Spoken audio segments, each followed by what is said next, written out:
All right, hey, what's up, guys? So I'm here back at Walmart Cumbres in Monterrey, Mexico, and I'm sure you all remember this MP elevator that we rode many years ago. But guess what? It is now decommissioned, so this means that this elevator is no longer operational, and not even the lights are flashing. Not even these are lighting up. So, and then this elevator was broken months ago, and then I think about a month, I was gonna see if a month later it's gonna be fixed, but and then they used to fix this elevator.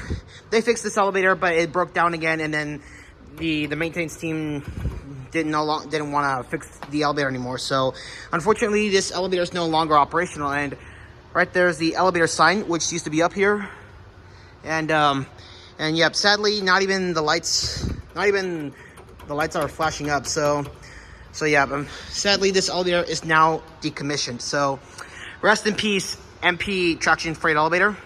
And here's one last look at it. And right there are the escalators. So, all right, well, there you have it. And that's it.